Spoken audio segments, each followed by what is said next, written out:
You aren't gonna believe this comparison, and neither did I. But to the left, you have the brand new 2025 Samsung S90F. To the right, you have the 2018 Samsung Q8FN. Okay, for starters, I'll just pause here. In examples like this, you can see where the Q8FN is a bit dated. It looks too blue. It doesn't have all of the color that you would want it to have on a mountainside. You know, they have that nice warm tone of foliage in the grass, and it's beautiful. It looks great. Now, if I'm being completely honest, if I have to give a verdict early on, it's a draw. And throughout this comparison, you will see unequivocally how I got to that point. But yeah, it's a draw. And it blows my mind that we aren't further along with Samsung processing. And in fact, we are further behind than where we started. So I'm just going to fast forward a couple of chapters, okay? I really need you guys to see what I'm seeing because I'll sound crazy otherwise. But I'm going to show you. In examples where they have a lot of warm tones, it could go either way, but there is a lean towards the S90F. Like now, clearly that looks better than the image to the right. Okay, so what are we talking about? Is that it? Are we done? Is it over? No, because in almost the very next example, we pause right here, and it is Slaughterville for the Samsung Q90F. They are getting destroyed in pretty much every aspect of how that image should look. You're losing contrast, you're losing the color, the amount of color, clarity, detail. It's all going to the Samsung S9 or Q8FN from 2018. Brightness on this example now is better on the Q8FN. A little more detail on the 90F. Look at the grass. They're identical. And this back and forth is like one of those things that I feel shouldn't be happening at all. We're talking about a Qled from 2018 for crying out loud. What is that, over 7 years ago?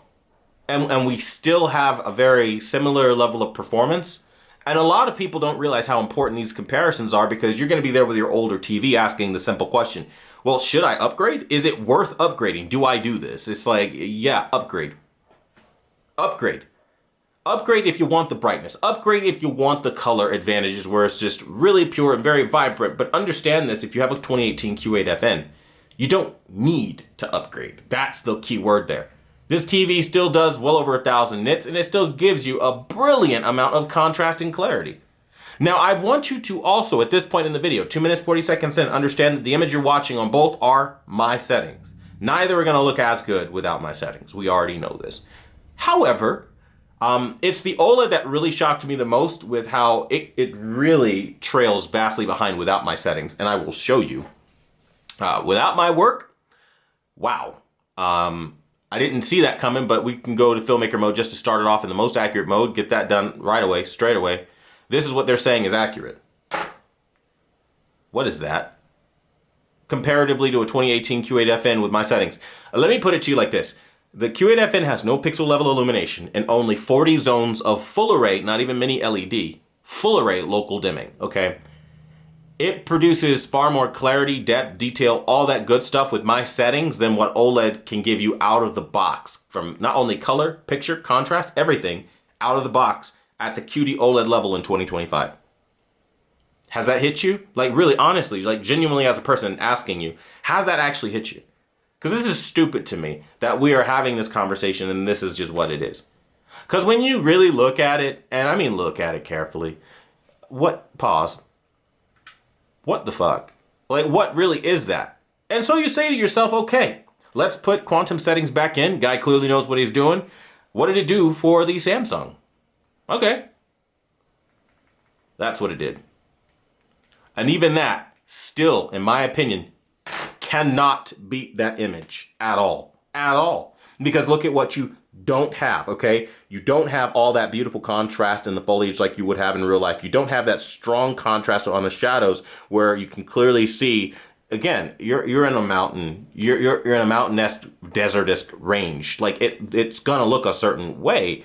I mean, the way that the clay has that reddish color to it, the beautiful sky color, the contrast and three-dimensionality of those trees, it looks brilliant. That's just really bright, and you literally lose all of the detail in those rocks that is retained here. Now, to be fair and completely transparent, both TVs are capable of hitting over 2,000 nits. I think I've shown that And you have seen that over the years. So both are at an equivalent point of brightness. However, processing has taken a hit. And this is why I called them out a draw, because look at this example. If I told you to find the QD OLED, you'd pick this. Tell me you wouldn't. You'd be lying. Because this is such a level of detail that makes it look pixel level illuminated. Because again, back in 2018, even though they had 40 zones of full array local dimming, their focus was making sure everything remained dim when it needed to, but when you needed that contrast, they gave it to you.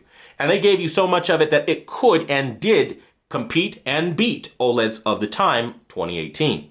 Fast forward 2025, here we are, and it's doing the exact same thing. We are watching as it slaughters and absolutely demolishes everything about an image that we could want, where that is not giving us anywhere near the clarity, contrast, or anything we could ever want out of an OLED. That's pixel illuminated, that has 40 zones of full array local dimming. Let that hit you, let that slap you, let that touch you where it needs to realize that newer is truly not always better. And that they are hoping people like me don't exist that have these older TVs that will do these comparisons with technical experience and equipment to show you everything. And when you lay it all out on the line, when you say, here you go, guys, this is what it is, this is what it is. And I'm not impressed. Now, again, if you remember what I told you, that's rocking my settings. So what happens if you turn my settings off? Well, watch this, okay? You turn my settings off, let's go standard, because most people will probably use standard mode, right? This is what they give you out of the box. What is that exactly? Like, who really wants to look at that? At what point does that look like a sunset? This is a sunsetting scene. Now, I need you to understand that the big key selling feature of the Samsung S90F is AI. Everything is AI, it's smart, it's intelligent. AI should be in the processor somewhere to know that if it's a sunset scene, we don't need all this blue in the scene, but they don't do it that way, right? And you're missing out on a ton of image quality. Okay, but that's not fair, you might say, because we're not in filmmaker mode. And then we go into filmmaker mode, and while it's not as blue, look at what happens now. It still lacks the clarity, the contrast comparatively to what we have on something from 2018 that doesn't even have an OLED panel. No pixel level illumination, no substantial full array local dimming zones. And if we were to do a comparison of my settings versus this out of the box, not even out of the box could they hope to beat what I've provided. And that's just sad. I mean, look at the stark difference in contrast, color, detail, everything. It's day and night. Look at the honey. It's dead looking. It looks dead. Now, in the interest of fairness, of course, we'll go ahead and put my settings back in, because obviously, if you join for $4.99, you can get an image that goes from this ugly, washed out garbage that you don't really want, that you'll never see what you paid for, to this. You can see clearly now it pulls far ahead in this example with brightness. Brightness is everything on this year's QD OLED. However, the Qleds from 2018, because they only had 40 zones of full array local dimming, this is what they did and how they used it. They would dim everything about the background and everything else to give you that detail. Now, full transparency, if I were to push the local dimming to its maximum, I would get a ton of blooming and haloing and things like that. The lower a local dimming was back then, the better. And right now, I think I'm on standard for local dimming on the Q8FN. But again, it could go either way, and you could push it however you really want it to. But I'm going to keep it how it is, just so you can see with how I would have it set up. Naturally, this is what it looks like. Look at the level of detail for it not being pixel level illuminated. The level of contrast, and that honey is damn near, not exactly, but damn near on par with what we have with that. Now, you ask me why today we can't do that on the current QLEDs that Samsung puts out. And it chalks down to pure laziness and hoping you forgot what HDR Plus really had to offer. Now, Samsung this year has something called Auto HDR Remastering. It's just a toggle. You have no access to DCI-P3, BT 2020, or anything like that. And that is what holds it back from reaching greatness, along with its efforts of again, giving you more HDR-like quality. Because again, HDR came out in 2015. And this TV came out in 2018, where they really wanted everything to look like HDR. And it shows. Because if you look at this example, you can clearly see areas where it just has way more contrast all around the outlining of the feathers. You have stronger saturation of color in every aspect of the word, and it truly is HDR. That is a high dynamic range image, preserving dark, light, and color, giving you all three a perfect trifecta and the wonderful balance that we wanted. This is giving you brightness, but at the expense of that contrast that you've come to know and love from a pixel illuminated image. And if you compare the two and I were to ask you again, find the pixel illuminated image, you'd probably say the image to the right is the OLED, because look at all that detail, and on a black background, obviously that's what OLED gives you. Wrong. And this is why it was slaying OLEDs back in the day, because OLEDs weren't doing that. Here is an OLED not doing that. And you can see that these kind of issues are continuing as time goes on. And Samsung had the processing at one point and just said, screw it, we don't care anymore. I mean, and just look at how different they are. Now, again, there are areas where improvements have been made, and it's in colors like this, like in the primaries, like reds, very vibrant, very gorgeous. I mean, yellows, very vibrant, very gorgeous again, but you have a ton of detail over there too. And the color is really beautiful, and I don't really look at the color like and feel like I'm lacking. I just feel like it's not as vibrant as the newer model, and that's what I'm getting away from this. And again, in some examples like this, you look at both side by side, and I think that flower is a little too red. And you look again in examples like this, that has better highlight detail and vibrancy and everything, but that is not too far behind. Now that image has better warmth, that's too blue, and that's something that you did have to fight in 2018 as well.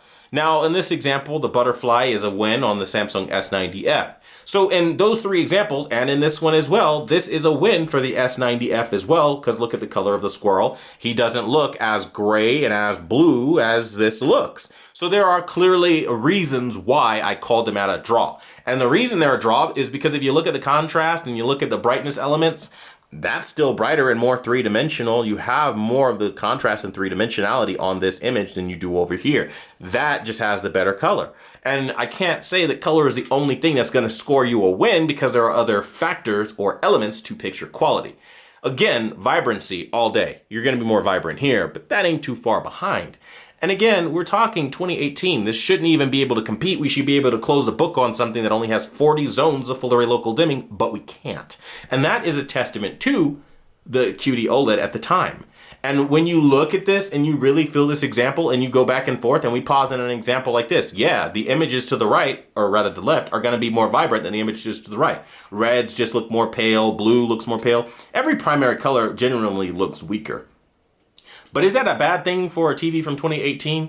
Not really. And again, it's going to boil down to what you ultimately prefer, honestly. I like what's happening on the left, and there's no denying that. But it does have to be a tie when we talk about contrast elements, colors, and the gradients. It will shift back and forth way more than I ever imagined. I mean, and then you have examples like this, where again, contrast is there on both of them. And I don't think either is doing poorly. You can see a little bit more haze in the Ferris wheel here than over there. That looks more lifelike.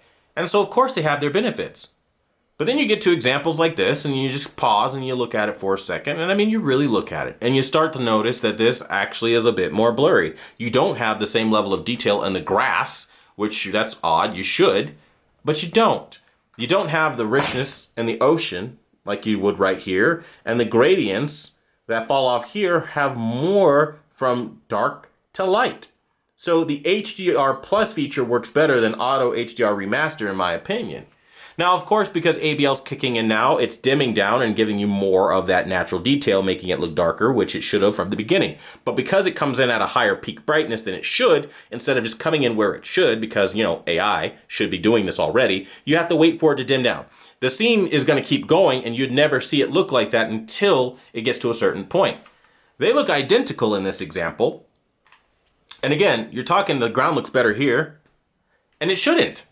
In my opinion. I mean, I say it shouldn't. They're both Quantum Dot TVs, but one's older and has weaker processing.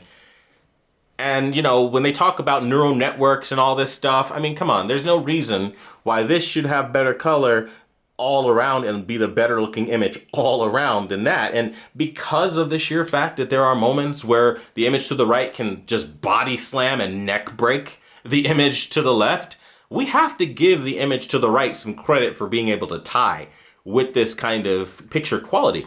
Because, again, it's unexpected.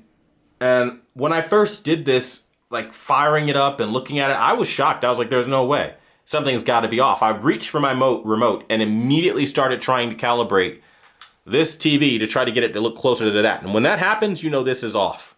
Now, granted, there are some new things this year that are wonderful, like the way that foliage has accurate grass color. Samsung, back in the day, only had green, and they were docked for having all this unnatural green, where now they add the nuanced shades of brown within the green to give you that natural picture quality, along with the brown on the fur of the cow. This is natural, and this is ultimately a beautiful, accurate image where that does not have that. So you are clearly seeing its age in the accuracy department, for sure, in some areas.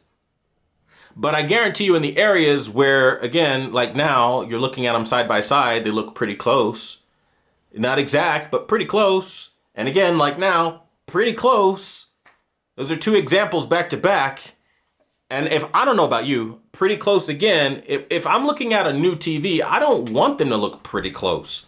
I want to look at my old TV and be like, I see a clear reason to spend not hundreds, thousands of dollars in some cases for people going upwards of 77 inches and up 85 inches. I want to see a reason to have spent that money, and I cannot give you a reason if I look at this image and the last two images why I should upgrade from my Q8FN to this image outside of slightly warmer tones and vibrancy in some instances, because they're about the same level of brightness. And honestly, in that example, that one was brighter. I mean, the contrast on the Owl is richer and deeper now on the old Qled. Look at that. It's so gorgeous. My gosh, just look at it, right? Versus that, which is a little overly brightened. I can't say I don't prefer the image to the right now. And that's like, what, 4 examples back to back now? On a black background, which it should be impossible for the older TV to do this. It just has such a level of detail that just doesn't exist on the newer one. The newer one is brighter and more colorful, but do I really care when I really don't see a problem with the older one? No. And that should let you guys know. Newer, again, is not always better, and you can see a ton of detail.